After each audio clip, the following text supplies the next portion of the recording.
In the winter of 1984, behind the towering walls of Windsor Castle, a moment unfolded that would become one of the most cherished yet rarely seen glimpses into the British royal family's private world. What started as a simple religious ceremony for baby Prince Harry turned into something far more profound, a gathering that captured the monarchy at its most human, most vulnerable, and most united. The photograph that emerged from that December day tells a story that official portraits never could. It shows not the carefully orchestrated public faces of royalty, but a real family, grandparents beaming with pride, parents exhausted but glowing, and siblings caught in moments of genuine affection. This wasn't the polished perfection of state occasions, but something infinitely more precious: authenticity. But this magical day almost didn't happen at all. Behind the scenes, tensions were building that would later reshape the monarchy forever.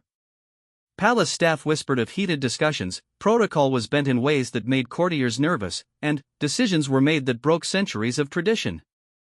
The christening of Prince Harry became a battleground where old ways clashed with new desires, where the weight of history met the simple wish of parents to celebrate their child.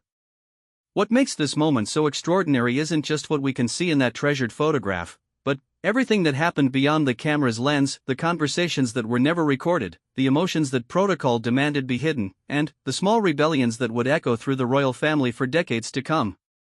The December wind whistled through the ancient stones of Windsor Castle as Princess Diana adjusted the delicate lace christening gown one final time.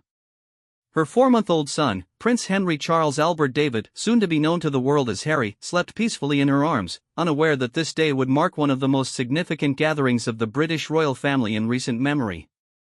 Diana had fought hard for this moment. Not just for the christening itself, which was expected and traditional, but for the way it would unfold. She wanted something different from the formal, rigid ceremonies that had defined royal christenings for generations. She envisioned a celebration that felt real, intimate, and genuinely joyful, qualities that seemed almost revolutionary within the confines of monarchy. The Princess of Wales had spent weeks negotiating with palace officials, courtiers, and even her own husband about the details of this day. Every element had been carefully considered and, in many cases, hotly debated. The location itself had been a point of contention. While St. George's Chapel at Windsor was steeped in royal tradition, Diana had initially pushed for something smaller, more personal. She wanted a setting that felt less like a state occasion and more like a family celebration. Prince Charles, caught between his wife's desires and the expectations of protocol, found himself in an increasingly familiar position of trying to balance tradition with Diana's vision for a more modern monarchy. The pressure was immense. This wasn't just about a baby's christening, it was about the future direction of the royal family itself. Every decision they made would be scrutinized, analyzed, and potentially criticized by both the public and the establishment. The planning had begun almost immediately after Harry's birth in September. Diana, still recovering from childbirth but determined to have input in every aspect of her son's upbringing, threw herself into the preparations with characteristic intensity. She studied previous royal christenings, not to copy them, but to understand what elements she could change or improve. One of her first victories came in the choice of godparents. Traditionally, royal godparents were chosen primarily for their titles, their connection to other royal families, or their standing within the aristocracy. Diana wanted people who would actually be present in Harry's life, who would love him not because of his title but because of who he was as a person. This led to heated discussions behind closed doors, with some palace officials arguing that such informality would diminish the monarchy's dignity. The guest list had been another battlefield. Diana wanted a celebration that included not just the immediate royal family, but also the people who had become important to her and Charles during their marriage. This meant including friends from outside the traditional aristocratic circles, something that made many courtiers nervous. They worried about security, protocol, and the precedent such inclusions might set for future royal events. Meanwhile, Queen Elizabeth II watched these preparations with a mixture of pride and concern. She had grown genuinely fond of Diana in the years since the wedding, appreciating her daughter-in-law's obvious love for her son and her dedication to royal duties. But the Queen also understood the delicate balance required to maintain the monarchy's authority and mystique. She found herself in the unusual position of wanting to support Diana's desires while also protecting the institution she had served her entire life. Prince Philip approached the situation with his characteristic directness. He had always appreciated Diana's refreshing honesty and her ability to connect with ordinary people. In private conversations with Charles, he argued that some adaptation was necessary for the monarchy to remain relevant. But he also warned against making changes too quickly or too dramatically, remembering the challenges the royal family had faced in previous decades when they had moved too far from public expectations. The relationship between Diana and Queen Elizabeth, the Queen Mother, had become particularly important during this period. The Queen Mother had taken a genuine liking to Diana, seeing in her something of her own youthful spirit and natural charm. She became an unofficial advocate for Diana's position in family discussions, using her considerable influence to support some of the younger woman's more controversial ideas. 2-year-old Prince William added his own element of unpredictability to the planning. Diana was determined that William should play a meaningful role in his brother's christening, but this created logistical challenges. How do you include a toddler in a formal religious ceremony without risking disruption? Diana worked closely with the Archbishop of Canterbury to modify certain elements of the traditional service, making it shorter and more engaging for a young child. The choice of photographer had been another point of negotiation. Diana wanted someone who could capture the genuine emotions of the day, not just the formal poses that typically characterized royal portraits. She had studied the work of several photographers, looking for someone who understood how to document real moments rather than just staged ceremonies. This led to discussions about which moments would be private and which would be shared with the public. Security preparations were massive but carefully hidden. The authorities had to balance the need for protection with Diana's desire for an intimate atmosphere. This meant extensive advance planning, background checks on all attendees, and coordination between multiple security agencies. The challenge was to create an environment where the family could relax and be themselves while ensuring everyone's safety. The media attention was intense but managed differently than previous royal events. Diana had learned from the overwhelming coverage of her wedding and William's christening. She wanted to control the narrative more carefully this time, ensuring that the focus remained on the family rather than on speculation about royal relationships or protocol breaches. Food and refreshment planning reflected Diana's desire to blend tradition with personal touches. She worked with palace chefs to create a menu that honored royal customs while also including elements that reflected her own tastes and those of her guests. This attention to detail extended to every aspect of the day, from the flowers chosen for the chapel to the music selected for the ceremony. The christening gown itself carried deep significance. It was the same gown worn by generations of royal babies, including Prince Charles himself. Diana had spent time studying the garment's history, understanding the symbolism it carried and the traditions it represented. For her, putting Harry in this gown was a way of connecting him to his heritage while also marking the beginning of his own unique path. As the day approached, Diana found herself experiencing a complex mix of emotions. She was excited about celebrating her son and bringing the family together, but she was also aware of the scrutiny every moment would receive. She knew that this christening would be analyzed not just as a religious ceremony or family celebration, but as a statement about the direction of the monarchy itself. The morning of the christening dawned cold and clear. Diana woke early, spending quiet time with both her sons before the formal preparations began. These private moments with William and Harry represented what she valued most about the day: the opportunity to celebrate as a family, away from the public eye and the weight of royal expectations. Staff members moved through the castle with practiced efficiency, preparing the chapel, arranging security, and ensuring that every detail met the exacting standards expected of a royal event. But underneath the professional calm, there was an atmosphere of anticipation. Everyone involved seemed to sense that this day would be remembered as something special, something that captured the royal family at a particularly significant moment in their evolution. The private apartments of Windsor Castle buzzed with controlled activity as the royal family prepared for Prince Harry's christening. In her dressing room, Diana sat before an ornate mirror while her lady-in-waiting carefully arranged her hair. The princess had chosen to wear an elegant blue dress that complemented the formal nature of the occasion while remaining appropriately subdued for a religious ceremony.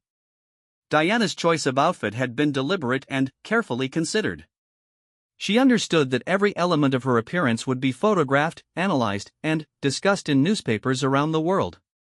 The blue was a color that photographed well and conveyed the right tone of maternal dignity mixed with youthful freshness. The style was classic enough to respect tradition while remaining contemporary enough to reflect her own personality. Meanwhile, Prince Charles was in his own chambers, being helped into his morning coat by his valet. The Prince of Wales appeared calm on the surface, but those who knew him well could detect signs of the pressure he was feeling. This christening represented more than a family celebration for Charles. It was another step in his ongoing attempt to modernize aspects of royal life while respecting the traditions that had sustained the monarchy for centuries. Charles had spent considerable time that morning reviewing the guest list and the order of service, making sure he understood every element of the ceremony. He knew that his role was not just as a father celebrating his son's christening, but as the future king participating in an event that would be remembered and referenced for years to come. The weight of this dual responsibility was something he carried constantly but felt most acutely during family occasions that became public moments. In the nursery, 2-year-old Prince William was experiencing his own preparations. His nanny worked patiently to dress him in his formal outfit while he chattered excitedly about his baby brother. William had been carefully prepared for his role in the ceremony, though at his age, the concept of a christening remained somewhat mysterious. What he understood clearly was that this was a special day focused on Harry, and that the entire family would be together. Diana had spent weeks preparing William for the christening, reading him simple books about baptism and explaining in age-appropriate terms what would happen during the ceremony. She knew that William's behavior during the service could either add to the joy of the occasion or create memorable disruptions. Her approach was to include him meaningfully while keeping expectations realistic for a toddler's attention span. Queen Elizabeth II was in her own suite, being assisted by her dresser in selecting jewelry appropriate for the occasion. The Queen's choice of accessories was never arbitrary, each piece carried symbolic meaning and historical significance. For her grandson's christening, she had selected items that reflected both the solemnity of the religious ceremony and the joy of welcoming a new family member. The Queen had spent the previous evening in quiet reflection about this christening and what it represented for the family. She had witnessed many changes in royal protocol during her long reign, and she understood that Diana's influence was pushing the family toward greater informality and emotional openness. While this sometimes created tension with traditional expectations, the Queen had come to appreciate the genuine warmth Diana brought to family occasions. Prince Philip was characteristically direct in his preparations, focusing on practical matters rather than symbolic details. He had reviewed the security arrangements, confirmed the timing of various elements, and ensured that he understood his specific role in the ceremony.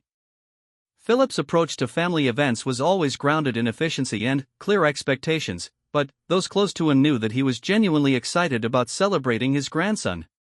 The Queen Mother had arrived at Windsor the previous evening, bringing with her the kind of festive energy that had always made her a beloved figure within the family.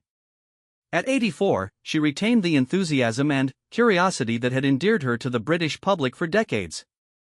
Her presence at the christening added a generational depth that everyone appreciated, connecting Harry's ceremony to the long history of royal traditions.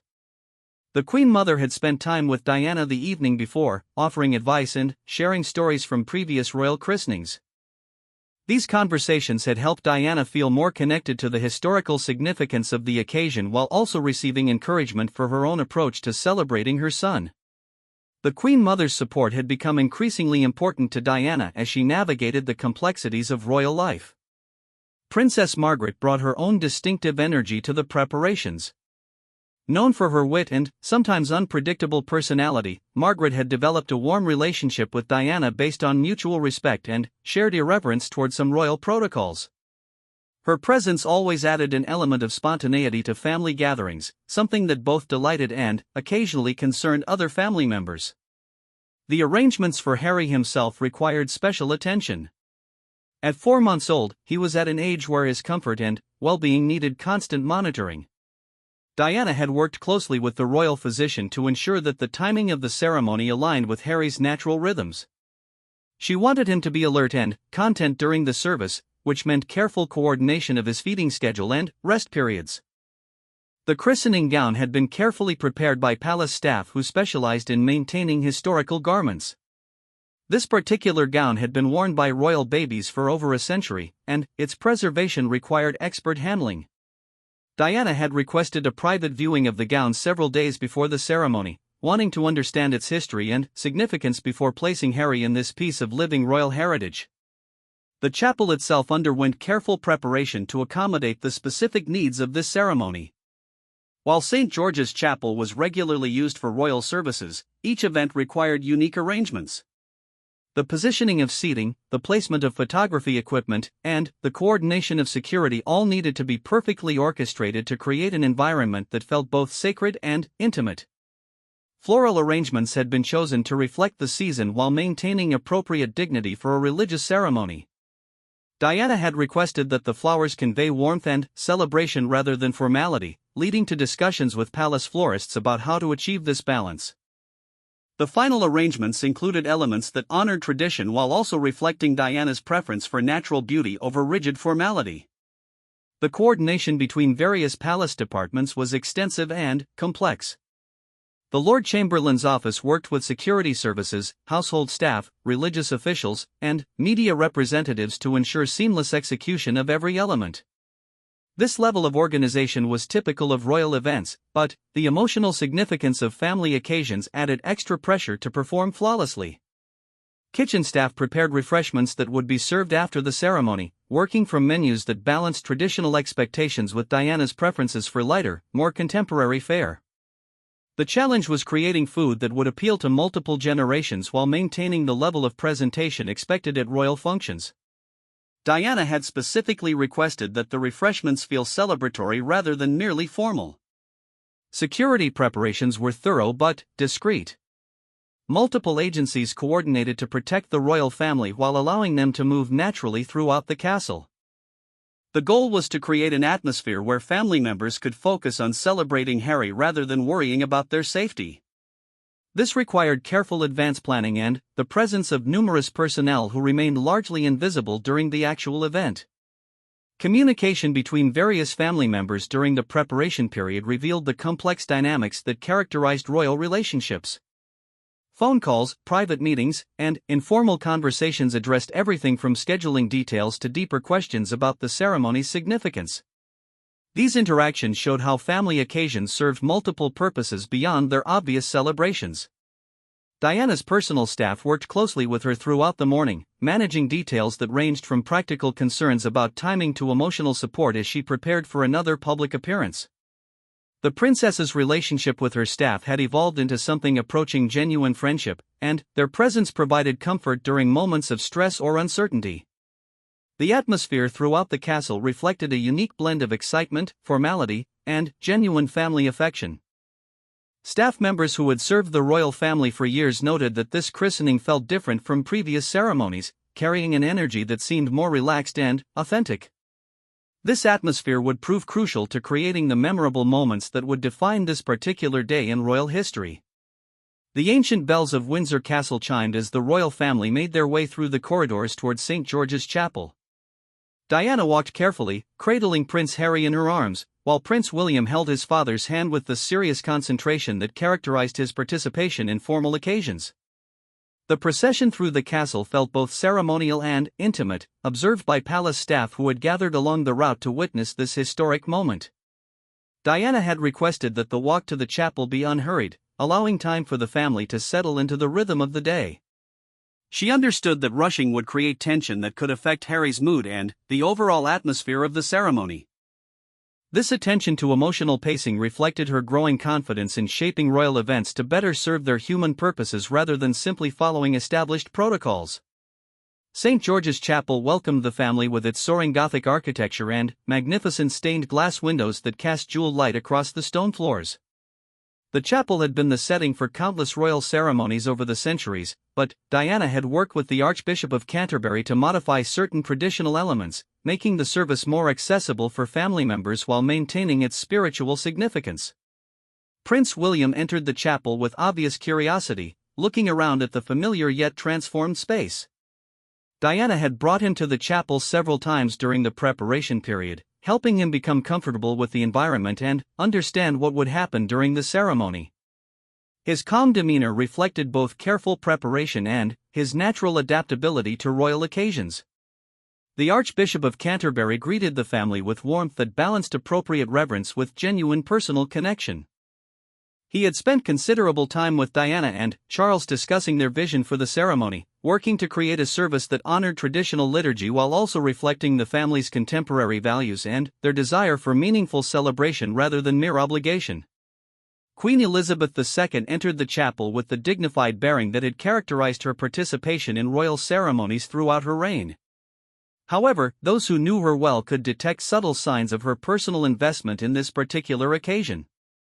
Her relationship with her grandsons had brought unexpected joy to her life, and she approached their significant moments with emotional engagement that complemented her official responsibilities.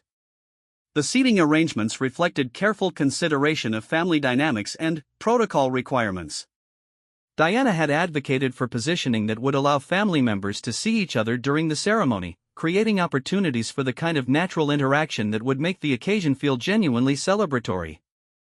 This seemingly simple detail had required extensive discussion with protocol officials who were accustomed to more rigid arrangements. Prince Philip took his place with characteristic efficiency, but his attention remained focused on his daughter-in-law and grandsons. His relationship with Diana had developed into mutual respect based on her obvious devotion to her children and her growing skill in managing royal responsibilities. He appreciated her directness and her commitment to making royal occasions serve genuine family purposes. The Queen Mother's presence added a special warmth to the gathering. Her obvious delight in family occasions had made her a beloved figure throughout the royal family, and her enthusiasm for celebrating her great-grandson was evident to everyone present. She had positioned herself where she could easily see both Harry and William during the ceremony, wanting to capture every moment of this special day. Princess Margaret brought her distinctive personality to the occasion, finding ways to express affection for her nephews while maintaining appropriate ceremony behavior. Her presence always added an element of unpredictability that kept family occasions from becoming too formal, something that Diana particularly appreciated as she worked to create more relaxed royal celebrations. As the ceremony began, Harry remained remarkably calm in Diana's arms, occasionally looking around at the assembled family with the kind of alert curiosity that delighted everyone present. Diana had timed his last feeding carefully to ensure that he would be content during the service, and her attention to these practical details allowed her to focus on the emotional significance of the moment rather than worrying about potential disruptions. The Archbishop's words carried special meaning as he spoke about the significance of baptism and the responsibilities of family in nurturing faith and character. Diana and Charles had requested that the service emphasize the communal nature of raising children, reflecting their belief that Harry would benefit from the love and guidance of his extended family as well as his immediate parents. Prince William's behavior during the ceremony became one of the most memorable aspects of the day. Rather than becoming restless or distracted, he seemed genuinely interested in what was happening to his brother. Diana had prepared him by explaining that this ceremony was a way of welcoming Harry into the family and the church, concepts that resonated with William's growing understanding of family relationships. The moment when Harry was actually baptized created a hush throughout the chapel that seemed to acknowledge the profound significance of what was taking place. Diana watched intently as the Archbishop performed the ancient ritual, understanding that this moment connected her son to centuries of tradition while also marking the beginning of his own unique path through life. The photographic moments following the ceremony required careful orchestration to capture the genuine emotions of the day while also creating the formal record that would become part of royal history. Diana had advocated for including candid shots alongside traditional posed photographs, wanting to document the real feelings and interactions that made this occasion special for the family. The famous photograph that would become the lasting image of Harry's christening emerged from this balance between formal documentation and authentic moment capturing. It shows the royal family in a configuration that appears both regal and genuinely affectionate, with each family member displaying natural expressions rather than the calculated poses that often characterized royal portraits. Queen Elizabeth II's expression in the photograph reveals her genuine pleasure in the occasion and her affection for her growing family. The Queen's relationship with her role had evolved throughout her reign, and moments like this christening allowed her to experience the personal satisfaction that complemented her sense of duty and service to the nation.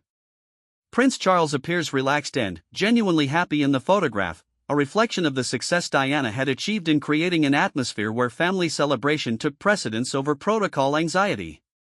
The Prince of Wales had struggled throughout his life to balance personal desires with public expectations, and this christening represented a moment when those elements aligned successfully. Diana's radiant appearance in the photograph captured her satisfaction with how the day had unfolded and her joy in celebrating her son. She had invested considerable emotional energy in planning this ceremony, and the positive response from family members validated her approach to modernizing royal occasions while maintaining their essential dignity and significance. The interaction between William and other family members during the photography session provided additional memorable moments. His natural behavior around his grandparents and great-grandmother showed the genuine relationships that existed within the royal family beyond their official roles, relationships that Diana had worked to nurture and strengthen. Prince Philip's presence in the photographs reflects his evolution from someone who had initially been skeptical about some royal traditions to someone who had come to appreciate the value of family occasions in maintaining connection across generations. His relationship with his grandsons had brought unexpected personal fulfillment to his life of service. The Queen Mother's obvious delight in the photographs captured her unique role within the royal family as someone who bridged different eras while maintaining enthusiasm for new experiences and family growth. Her presence at the christening added historical depth while also contributing contemporary joy and celebration. The technical aspects of creating the photographs required coordination between royal photographers and palace staff to ensure proper lighting, positioning, and timing while maintaining the relaxed atmosphere that Diana had worked to create. This balance between professional requirements and family comfort reflected the broader challenges of modern royal life. As the formal photography concluded, the family moved toward the reception, carrying with them the satisfaction of having successfully celebrated Harry's christening in a way that honored both tradition and contemporary family values. The ceremony had achieved Diana's goal of feeling both significant and genuinely joyful, creating memories that would resonate with family members for years to come. The reception following Prince Harry's christening transformed the formal atmosphere of the morning into something approaching a genuine family party. Diana had specifically requested that the celebration feel relaxed and joyful rather than merely ceremonial, and the success of this transition became evident as family members settled into comfortable conversation and natural interaction throughout Windsor Castle's elegant reception rooms. The refreshments reflected Diana's careful attention to creating an atmosphere that encouraged genuine celebration. Rather than the formal dining arrangements that typically characterized royal receptions, she had chosen a more casual approach that allowed family members to move freely and engage in the kind of spontaneous conversation that builds lasting family memories. This decision had required careful negotiation with protocol officials who were accustomed to more structured entertaining. Queen Elizabeth II appeared genuinely relaxed as she spent time with her grandsons, demonstrating the kind of maternal warmth that was rarely visible during official occasions. Her interaction with Prince William revealed a relationship that had developed beyond formal royal roles into genuine affection and mutual enjoyment. The Queen's ability to connect with young children had surprised many people throughout her reign, but family occasions like this christening provided opportunities for these relationships to flourish naturally. Prince William's behavior during the reception became one of the day's most endearing aspects. Rather than becoming overwhelmed by the formal atmosphere or tired from the morning's activities, he seemed energized by having his entire extended family gathered in one place. Diana watched with obvious pleasure as William moved confidently among family members, displaying the kind of social comfort that would serve him well throughout his future royal duties. The Queen Mother took particular delight in spending time with both grandsons, sharing stories and observations that reflected her unique perspective on royal family life spanning multiple generations. Her conversations with Diana during the reception revealed the depth of affection that had developed between them, a relationship based on mutual respect and shared commitment to family happiness alongside royal responsibilities. Prince Philip engaged in serious conversation with Charles about various aspects of royal duties and family responsibilities, but these discussions were interspersed with lighter moments focused on the children and family dynamics. The Duke of Edinburgh's relationship with Diana had evolved considerably since her marriage to Charles, and his obvious pleasure in the day's celebration reflected his appreciation for her dedication to family life. Princess Margaret added her distinctive wit and energy to the reception, finding ways to make family members laugh while also contributing to the warm atmosphere Diana had worked to create. Her presence reminded everyone that royal occasions could be both dignified and genuinely enjoyable, a balance that Diana was still learning to achieve in her own role as Princess of Wales. The conversations throughout the reception touched on a wide range of topics, from immediate family concerns to broader questions about the monarchy's future direction. These discussions revealed the complex dynamics that characterized royal family relationships, where personal affection and official responsibilities remained constantly intertwined. Diana found herself at the center of many of these conversations, reflecting her growing importance within the family structure. Harry himself remained remarkably content throughout the reception, allowing family members to hold him and interact with him in ways that created lasting memories for everyone present. Diana had structured the day's timing carefully to ensure that Harry would be alert and comfortable during these family interactions, understanding that these moments of connection were as important as the formal ceremony itself. The photography that continued throughout the reception captured moments of genuine family interaction that would become treasured personal memories alongside the official christening portraits. Diana had advocated for this more comprehensive documentation, understanding that these candid moments often revealed family relationships more accurately than formal posed photographs. Staff members throughout Windsor Castle noted the relaxed atmosphere that characterized this reception compared to other royal family gatherings. The combination of Diana's planning and the family's obvious pleasure in celebrating Harry created an environment where natural affection could be expressed more freely than usual. This atmosphere would influence how future family occasions were planned and executed. The gifts presented to Harry during the reception reflected both traditional royal customs and more personal expressions of family affection. Diana had specifically requested that gift-giving focus on items that would have lasting personal meaning rather than merely ceremonial significance. This approach resulted in presents that ranged from historically significant heirlooms to contemporary items chosen specifically for Harry's personality and interests. Queen Elizabeth II's gift to Harry carried special significance, representing both her role as sovereign and her personal affection for her grandson. The choice of gift reflected careful consideration of what would be appropriate for a royal baby while also expressing genuine family sentiment. The Queen's presentation of the gift became one of the reception's most touching moments. The musical entertainment during the reception had been chosen to reflect the celebratory nature of the occasion while maintaining appropriate dignity for a royal gathering. Diana had worked with palace musicians to select pieces that would enhance the festive atmosphere without overwhelming conversation or making the reception feel overly formal. This attention to ambient details contributed to the overall success of the celebration. Conversations between Diana and other family members during the reception revealed the growing confidence she had developed in her royal role and her increasing influence on how family occasions were planned and executed. Her ability to balance respect for tradition with contemporary family values had become one of her most valuable contributions to the monarchy's evolution.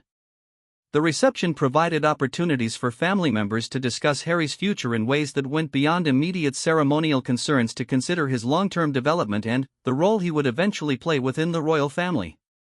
These conversations revealed the thoughtful planning that characterized royal family approaches to child-rearing and education.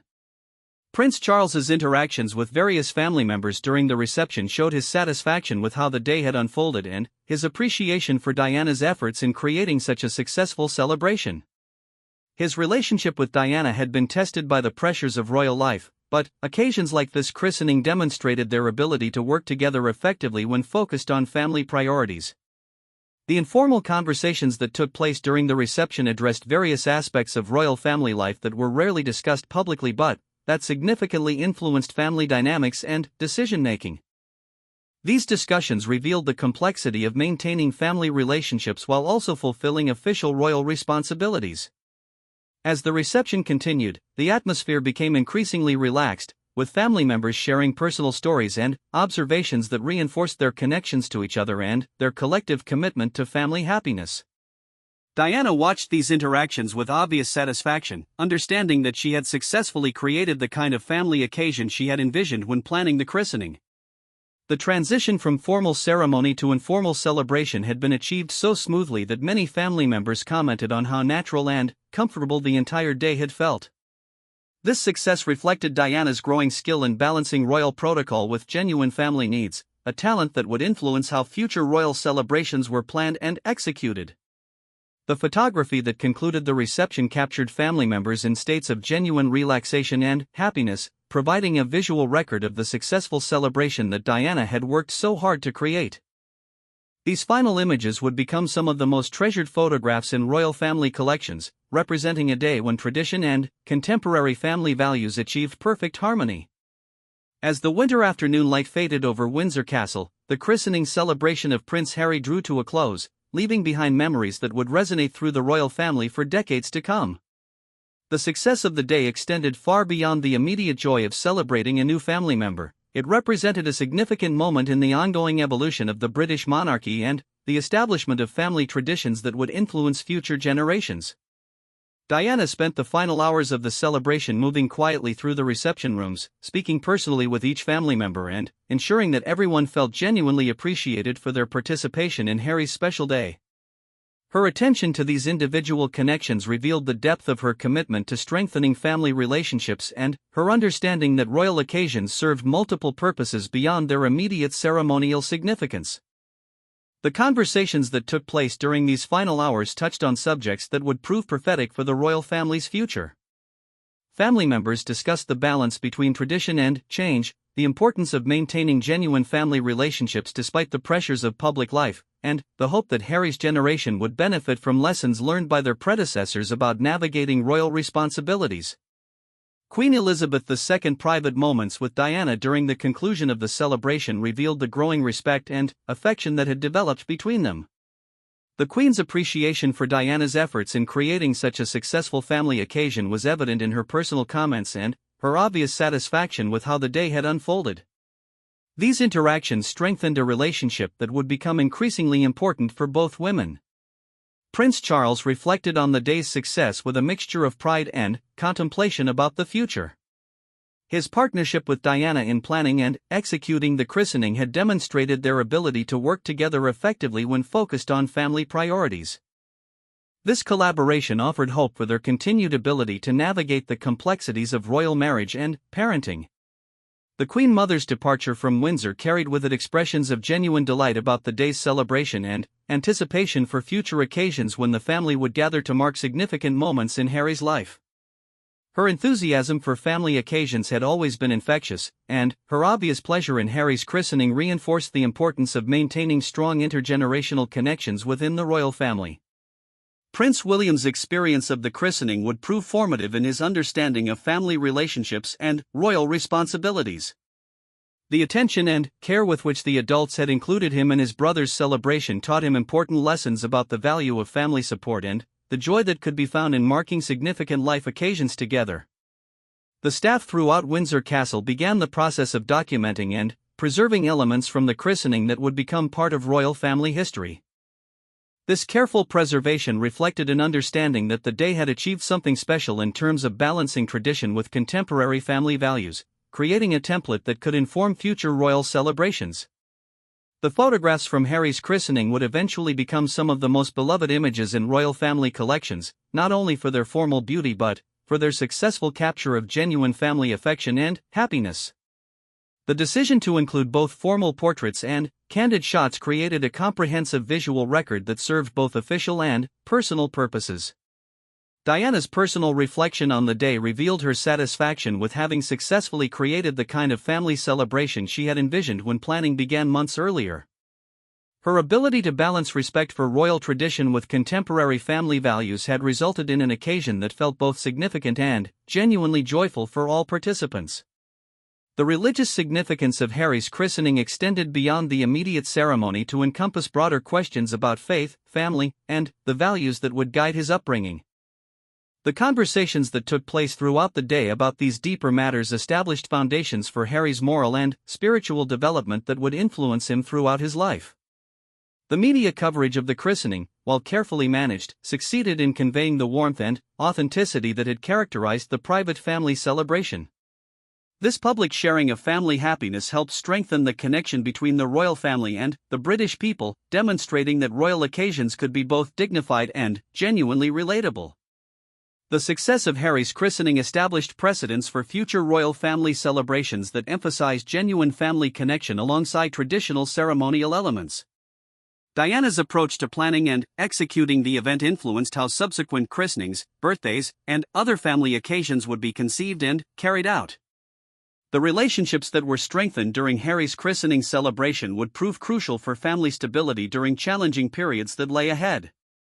The bonds of affection and mutual support that were reinforced on this day created resources that family members would draw upon during difficult times and personal struggles. The legacy of Harry's christening extended to broader questions about the monarchy's relationship with contemporary British society. The successful balance of tradition and modernity that characterized the celebration demonstrated the royal family's ability to evolve while maintaining essential dignity and significance. Prince Philip's satisfaction with the day's events reflected his appreciation for occasions when royal family life achieved harmony between personal happiness and official responsibilities. His observations about the celebration would influence his advice to younger family members about navigating the complexities of royal life. Princess Margaret's contribution to the day's success reminded everyone of the importance of maintaining individual personality and authentic expression within the constraints of royal protocol. Her presence had added warmth and spontaneity that enhanced the overall atmosphere of celebration. The careful attention Diana had paid to including meaningful elements from different family traditions created a christening celebration that honored the past while also establishing new customs for future generations. This thoughtful approach to tradition became one of her most significant contributions to royal family life. As the final guests departed Windsor Castle, the immediate family gathered for private moments with Harry that would remain forever in their personal memories. These intimate concluding moments reinforced the family bonds that had been celebrated throughout the day and established foundations for relationships that would sustain family members through future challenges and changes. The christening of Prince Harry in December 1984 ultimately represented more than the celebration of one child's entry into the church and the royal family. It demonstrated the possibility of maintaining royal dignity and tradition while also embracing contemporary values of family warmth, authentic emotion, and genuine celebration. The photograph that captured the royal family together on this day became an enduring symbol of a moment when everything seemed possible for the monarchy's future. The genuine happiness visible in every family member's expression represented hope for continued evolution and adaptation that would allow the royal family to remain relevant and beloved for generations to come. In years that followed, family members would return to memories of Harry's christening as an example of how royal occasions could successfully serve both ceremonial and personal purposes. The day established a standard for family celebration that balanced respect for tradition with attention to contemporary family values, creating a legacy that would influence royal family life far beyond that December afternoon at Windsor Castle.